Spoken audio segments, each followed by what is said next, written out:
Jadi sebenarnya soal alutsista, jadi barusan dijapri sama teman. Jadi emang di awal-awal itu capres 02 mengatakan bahwa tadi capres 01 bicara soal kok beli alutsista bekas, anggaran udah gede-gede beli alutsista bekas. Dijawab sama capres 02, iya memang rata-rata bekas dan tahun 60-an aja alutsista kita bekas. Nah itu dicek lagi teman-temannya. Jadi ada capres 02 ngomong soal itu bahwa tahun 60-an alutsista kita itu bekas. Nah itu ternyata kita cek lagi nih teman-teman, ini kita sama-sama ngecek ya, ini juga belum tentu benar juga, it's wrong. Jadi era itu justru di era tahun 60-an alutsista kita itu banyak dibeli dari Uni Soviet dan itu keren-keren, Press dan Mutakhir.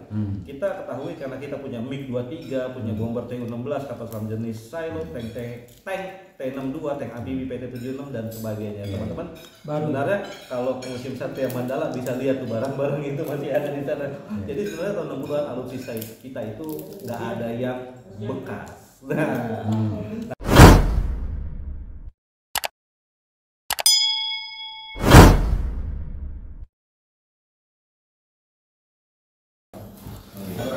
Ya, assalamualaikum warahmatullahi wabarakatuh. Mantap, jumpa lagi dengan Om Lim. Karena dia mana lagi? Channel ini udah lama nayangin Om Lim dan sekarang kita nayangin Om Lim. Ini ada banyak ya teman-teman, ada Suara Perubahan, ada Mimbar Tube dan ada Fafifa TV dan ada Ari Official, ada tentu saja ada Salwa dan Zona Hijau dan M Rahman Official.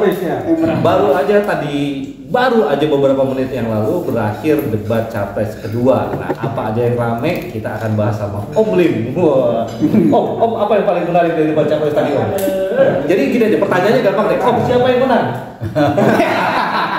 Siapa yang kasihan? Siapa yang kasihan? Jangan dulu siapa yang menang, tapi siapa yang kasihan. Siapa yang kasihan? Jadi kok orang tua kok dikerjain ini kan? Oh iya, itu Memang saya tidak terlalu lengkap mendengar, tapi melihat dari jawaban-jawaban apa itu orang tua itu kasihan karena dia semacam kayak disorientasi ya. Antara apa yang dia bicarakan, apa kenyataan menjadi apa pemerintahan yang sedang memegang, apa yang menjadi kenyataan bukunya dia Paradoks Indonesia itu jadi kacau balau kalau saya lihat itu. Cuma maka itu saya tidak serius lalu menyimak itu. Cuma tadi saya kan ditanya tentang apa tadi Pak ditanya? Ingarso udah tadi di awal-awal tuh soal Ingarso. Iya, di awal-awal. Ini bakal seru nih soal. Bakal seru. Itu istilah apa sih, Pak? Iya. Saya kira mungkin Pak Prabowo tidak terlalu menguasai benar tentang Ingarso Sungtulodo. Karena itu hanya sebenarnya cuplikan dari satu kata yang menjadi satu, Ingarso Sungtulodo, Tuturi Madyo Bangun Karso, Tuturi Handayani. Itu menggambarkan seorang pemimpin itu kalau di depan dia bisa menyontohkan dan teladan, kalau di tengah dia bisa mengikuti aktif pada, kalau di belakang dia bisa mengekor kepada membimbing dari belakang. Nah, tapi dia hanya ingin menunjukkan bahwa seolah-olah menuntut kamu itu belum pernah jadi presiden, kamu itu belum jadi pemimpin, kamu itu nggak bisa menjadi contoh. Nah ya jelas saja memang belum presiden. Apakah yang akan bisa menjadi contoh itu orang yang sudah jadi presiden? Nggak pernah akan jadi presiden kalau seperti itu kan maksudnya gitu. Nah sedangkan dia lupa bahwa dia sebagai pemimpin itu tidak bisa jadi teladan. Ya. Contohnya apa yang dia lakukan kan banyak kemudian dikupas dengan capres tadi, masalah alutsista, masalah food estate, masalah itu sikap kepada orang-orang kecil, kepada prajurit dan sebagainya itu, dan bahkan yang paling menghantam sekali ya, dia bercerita seperti itu dikoreksi tentang kekayaannya. Orang tahu semua. Ternyata kekayaannya itu berlipat-lipat dari milik TNI. Luar biasa. Ini bagaimana kalau kemudian nanti jadi pemimpin lagi? Apakah kemudian akan dia mengeluarkan datanya untuk bagi-bagi? Nah ini saya kira orang itu melihat baru tercengang. Nah jadi kasihan artinya beliau ini tidak tahu bahwa sedang mereka ini sebagai antitesis antitesis pada kepemimpinan sekarang.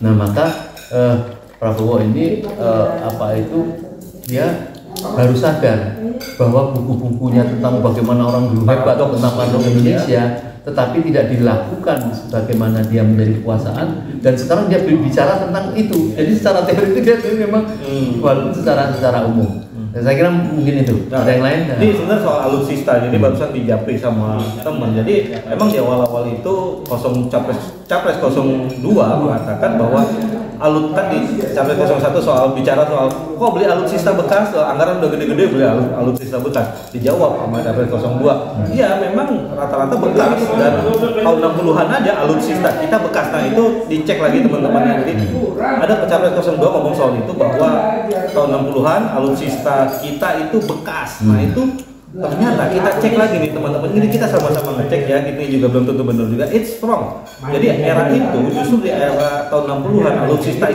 kita itu banyak dibeli dari Uni Soviet, dan itu keren-keren, Pres dan Mutakhir. Kita ketahui karena kita punya MiG-23, punya bomber Tu-16, kapal selam jenis silo, tank T-62, tank amfibi PT-76 dan sebagainya. Teman-teman, sebenarnya kalau ke Museum Satria Mandala bisa lihat tuh barang-barang itu masih ada di sana. Jadi sebenarnya tahun 60-an alutsista kita itu nggak ada yang bekas. Nah, kenapa sekarang jadi bekas? Waduh, ini kan. Nah, jadi begini, bisa saja beli bekas, tetapi dengan transparan bahwa kemampuan alat ini dibeli, umurnya masih panjang, sebenarnya itu bisa saja menjadi alasan. Tetapi kan kita ini semua awam. Pertama, yang kedua, orang itu tidak percaya transparansi tentang harga, sehingga rakyat itu sebenarnya bukan masalah bekas atau tidak, tapi ini ada rente yang sedang diuber. Iya, betul, itu yang jadi bayar. Itu yang kedua sebenarnya kemudian saya salut sekali pada Pak Anies itu mengembalikan bagaimana dasar tentang pertahanan itu. Pertahanan itu sebenarnya pertahanan untuk rakyat, jadi tidak menyangkut kepada pertahanan itu seolah akan ada serangan. Pertahanan ini justru yang kepada rakyat ini, bagaimana kemampuan rakyat ini dalam masalah-masalah kemampuan ekonomi, kemampuan sekolah, dan seperti itu. Ini yang sebenarnya itu pertahanan pangan itu dibetulkan, tetapi dengan cara-caranya saja. Nah, jadi pertahanan itu yang dikoreksi Pak Anies itu harus pertahanan yang secara menyeluruh, bukan pertahanan perang saja sebenarnya. Nah, nah, dan si Ganjar itu kalau saya lihat tadi dia mengatakan pertahanan yang terpenting itu sekarang ini adalah pertahanan laut katanya dia, dan pertahanan udara gitu. Nah, justru tidak lebih mendetailkan di Ganjar itu. Kalau dilihat pertahanan udara itu, misalnya kita kembali pada posisi IKN mau diletakkan di situ, sangat rawan sekali. Dari Singapura itu sudah bisa langsung di. Oh iya. Bagaimana pemilihan seperti itu sebenarnya kalau diulitin lagi bahwa IKN diletakkan dari sisi pertahanan itu sangat rawan, baik dari sisi laut ataupun dari sisi udara. Nah, tetapi memang karena tidak ada yang menyerang itu, tetapi kita tentu bisa menganalisa apa yang dimaksud serangan Ganjar itu pada semua. Iya, jadi banyak hal yang menarik juga teman-teman. Jadi kalau teman-teman perhatikan sebenarnya Capres 02 ini kepancing terus. Kalau kita lihat kan di TV itu layarnya dipecah dua ya, ada wajahnya Pak Prabowo dan ada wajahnya Pak Anies itu. Pak Anies tuh kadang-kadang senyum lucu-lucu aja gitu. Kalau saya Pak Prabowo jadi marah-marah. Kalau saya melihat senyum-senyumnya karena di awal-awal paslon 2 ini Pak Prabowo ini tidak mau diserbu berdua. Jadi waktu saya setuju sama Pak Ganjar. Pokoknya saya disekutu. Ternyata di ujung-ujung ya. Jadi ini yang ya walaupun kita nggak tahu ya secara suara ini apakah ini akan merubah, tetapi paling tidak meyakinkan orang yang misalnya sudah di 01 meyakinkan bagaimana lawannya ini seperti itu. Dan kalau saya menilai pasti orang yang intelek yang sudah berkuat mendukung pada paslon 2 dia bisa berpindah menurut saya, bukan floating saja, tapi pengikut-pengikut ini akan terjadi perubahan. Jadi karena debat ini terjadi tidak seimbang menurut saya, tidak seimbang, sehingga betul-betul bisa mengubah terutama orang-orang yang tidak kena bagi-bagi dia kena bagi-bagi duit itu saya sudah duit nggak dapat mendingan saya pindah. Iya. itu bisa terjadi. Iya betul. Gitu. Tapi yang menarik adalah di pidato terakhirnya Pak Anies itu menyebut beberapa hal. Contohnya adalah kenapa mati? Soal Palestina. Ya. Hapuskan penjajahan di dunia itu misi kita juga itu amanat dari undang-undang dan konstitusi, yaitu maka disebutlah soal Palestina karena Palestina sekarang masih terjajah. Itu mau nggak kita harus akui itu yang salah satu yang terbaik dari Pak Anies malam ini. Kemudian ada lagi soal ini kalau Pak Anies jadi presiden, kalau kita lihat tadi bahwa setiap tahun ada kenaikan. Tapi saya ngerti sebentar. Masalah Palestina, masalah Gaza ini. Karena saya merasa berkepentingan, saya kan pernah ke sana ya. Jadi apa yang dikatakan Pak Prabowo tadi bahwa kita tidak bisa boleh menjadi negara lemah seperti Palestina. Menurut saya tidak tepat itu. Kekalahan atau kehancuran Palestina sekarang ini bukan dosa sekarang ini, dosa sejarah. Yang artinya bagaimana Inggris, Prancis berhasil mendolimi kita sehingga terjadi satu satu penjajahan yang luar biasa. Tetapi dengan keadaan yang seperti itu, semua dunia membelalak mata dengan pertahanan yang tidak ada apa-apa bisa menggentarkan musuh Israel. Menurut saya secara mental, secara kemampuan mereka luar biasa. Jadi kalau dicontohkan bahwa Palestina itu negara lemah, salah kalau menurut saya gitu. Itu hal yang lainnya. Yeah. Tapi itu perhatian Pak Anies terhadap Palestina itu patut kita coba foto. Dan kemudian lagi, ini kalau dalam pidato penutup Pak Anies juga disebutkan jika menjadi presiden maka gaji tentara, TNI, Polri, dan ASN di bidang pertahanan itu bisa saja naik setiap tahun dan akan mendapatkan rumah dinas. Nah ini dibandingkan dengan lagi-lagi itu ternyata ada data yang baru keluar. Ini malam ini adalah ternyata Pak Prabowo sebagai Menteri Pertahanan memiliki tanah 340.000 hektar, teman-teman. Wow, sedangkan masih banyak tentara-tentara, prajurit yang punya rumah dinas. Masih di kosan. Nah ini teman-teman TNI, Polri, dan ASN di bidang pertahanan, teman-teman menurut saya ya bisa mempertimbangkan ini. Oh, ini keren banget. Bahkan begini, banyak pilihan kata atau menurut saya salah kaprah seolah hutang itu apa tadi yang penting bisa membuat bahagia. Tidak ada di mana-mana itu. Hutang itu bikin bahagia. Hutang bikin bahagia. Bangun pagi udah itu. Jadi dimanapun walaupun bisnis hutang itu ada satu terpaksaan. Kalaupun sampai dia berhutang, tapi dengan perhitungan, dengan jangka pendek, kemudian dia bisa menghasilkan sesuatu karena digunakan untuk produktif. Hutang yang dilakukan Indonesia yang sangat membengkak ini tidak produktif, Pak. Ya, orang-orang gimana mau membangun kereta, membangun itu karena dia ekonominya maju, kemudian dia urus itu. Sekarang sudahlah berhutang, sudahlah alam dikeruk dengan habis, rakyat makin miskin. Jadi ini sangat-sangat timpang sekali. Jadi kecuali kalau hutang besar, tetapi kemudian rakyat tidak lapar, rakyat bisa mendapatkan sesuatu dengan murah.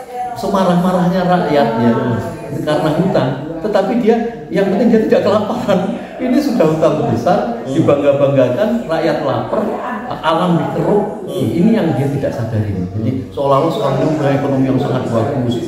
Ini nyatanya hutang itu akan menjadi warisan bagi anak. Dan bangga sekali memberikan BLT ini namanya mengkhianati dan menzalimi dan membodohi rakyat. Bagaimana BLT dibagikan? Padahal di bawah alam kita ini ada nikel, ada tambang, ada batu bara, ada emas, ada macam-macam itu. Yang itu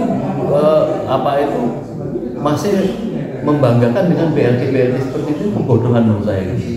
Jadi lagi-lagi saya membaca terkait soal hutang ini ada kognitif disonans atau kenyataan yang tidak sesuai dengan harapannya. Misalnya gini, Pak Prabowo itu menyatakan bahwa utang kita dapat mencapai 50% dari PDB, sedangkan Pak Anies bilang 30%. Ini unsur yang sangat kehati-hatian, yaitu 30%, karena menurut Pak Anies kemampuan membayar utang, kata Anies, harus dilihat dari sisi kemampuan pemasukan negara.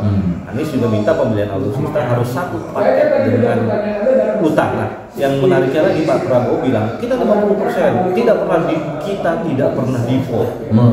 Waduh, ngeri banget tuh. Oh, berkali-kali dia, 2 kali saya ingat dia ngomong kita tidak pernah di vote. Itu kalau ya Allah pasti mendengar ya. Iya. Itu kayak Titanic dulu. Kapal Titanic tahu kan ya? Iya. Kapal Titanic tidak akan pernah tenggelam. Nyatanya. Iya. Jadi ngeri teman-teman. Jadi ini tidak mempunyai rasa sense of belonging terhadap mengatakan untuk 50% kemudian dia tidak pernah di-vote. Dia tidak tahu bahwa orang-orang asing itu, penjajah itu, dia mengambil alam yang dia kehendaki. Dia bisa mengatur-ngatur pulau mana yang dia kehendaki sebagai pembayaran hutang. Akhirnya kita nggak punya apa-apa. Aku nggak punya apa-apa. Kita tinggal di Cina mengancam kalau sampai tidak bisa membayar, ya. ini diambil. Ini diambil. Apakah itu yang dimaksud tidak di-vote? Ya, karena tidak merasa memiliki lagi alam-alam yang untuk anak cucu ke depan ini. Dan kita melihat ada kesan Pak Prabowo selalu Pak Prabowo meragukan bahwa Pak Anies cinta tanah air. Nah kalau kita lihat dari sini siapa yang lebih cinta tanah air? Ya, jadi untung Anies tidak kepancing ya. Debat model apalah pinggiran jalan seperti kayak gitu. Apakah mencintai itu kemudian mengaku saya mencintai enggak? Maka itu Anies tidak kepancing. Apa yang dia lakukan, apa yang menjadi visi misi, apa yang sudah menjadi track record di Jakarta, itu orang melihat sekali dia membantu orang kecil. Apa yang dimaksud cinta bangsa dan negara ini? Ya? Jadi ini apa itu karena disorientasi dari sini. Saya kira kasihan lah. Kalau itu dipaksakan perpanjangan debat itu, nanti saya takut untuk nggak ada meja. Jantung. Jadi malam ini langsung ya, jadi ada 7 catatan debat. Capres akhirnya Anies dan Ganjar mengeroyok Prabowo. Dr. Syahganda Nainggolan catatan Prabowo. Jadi Bang Ganda cepat banget nulisnya ya. Oh gitu. Bang Ganda sudah saya share seperti itu. Sudah saya share di grup kita. Jadi kecerdasan si Ganjar tadi dia mengejek memanfaatkan situasi seperti ini. Untung saya di tengah katanya. Padahal dia sendiri sudah mempersiapkan kayaknya serbuan-serbuan terhadap. Jadi ya namanya debat nggak boleh disalahkan lah gitu ya. Jadi tidak boleh sakit hati lah gitu. Oke teman-teman, terus ada lagi soal etik. Wah, akhirnya Pak Prabowo mengakui juga bahwa etik itu penting ya, tapi kemudian mempertanyakan etiknya Anies juga. Tapi ya terus kita ingat ya, gimana mengakui etik itu penting, tapi kita ingat kata-katanya gas etik. Karena begini, Anies itu mengatakan etik itu ini persoalan kebijakan. Sedangkan Pak Prabowo itu menganggap etik ini seolah-olah menuduh dia secara pribadi, maka marahnya itu secara pribadi. Ya. Etik itu mengapa dia katakan etik itu bukan masalah sepele, Pak. Orang yang menyalahi secara hukum itu tidak etik. Jadi yang dimaksud ada siapa? Yaitu adalah seorang cawapres yang dipaksakan dia divonis menyalahi etik oleh MK gitu loh. Oleh MK dinyatakan dengan etik, dan itu memang agak usil juga. Iya. Kamu gandeng kemana-mana sama cawapres dan sepertinya itu sebuah pancingan. Tapi itu serius. Iya, serius. Tapi kalau menurut saya itu pancingan untuk yang 02 ini marah. Ternyata karena kita tahu terbukti bahwa kita lihat berita kemarin itu ternyata KPU itu belum memasukkan perubahan umur ke dalam PKPU. PKPU. Nah, ini artinya bisa berbahaya. Betul ya. Kalau secara hukum dia bisa dibatalkan menjadi cawapres. Jadi gitu. Nah, cuma ini karena sibuk rakyat masih belum lama. Saya yakin ya sebelum Pilpres ini banyak terjadi protes-protes. Apalagi kita dengar kemarin Pak Mahfud mengatakan membuka posko untuk pengaduan masyarakat itu kecurangan. Ini keren Pak, ini bukan main-main Pak. Jadi Pak Mahfud. Saya yakin ini akan ditangkap dulu. Pak Mahfud ini sebagai Kemenko kan? Bukan sebagai cawapres. Ya ini dia sebagai Menteri Polhukam. Artinya kalau presidennya nggak suka disuruh mundur, kamu sudah konsultasi saya mundur. Jadi seru. Oh ya, kita masih menunggu sound apalagi yang akan viral besok. Tadi kedengeran juga Pak Prabowo akhirnya ngomong juga Mas Adis. Nah, terus kemudian tadi ada yang lain-lain ya. Saya dengar juga omon-omon. Wah, ini mudah-mudahan besok kita akan mendengar sound-sound viral dan itu akan menjadi bahan hiburan di tengah hidup yang makin sulit. Gitu. Yang penting masih berlangsung debat ini akan makin seru. Kita kan ini memang tidak di KPU ya. Semoga saling pendukung di sana tidak lempar-lemparan sendal. Gitu. Akhirnya itu menunjukkan makin dewasa dan saya kira banyak yang bisa menikmati kalau saya kira itu. Oke, nih. Thank you Om. Ya. Kayaknya nggak usah lama-lama. Teman-teman, semoga bermanfaat. Terima kasih. Wassalamualaikum warahmatullahi wabarakatuh. Waalaikumsalam.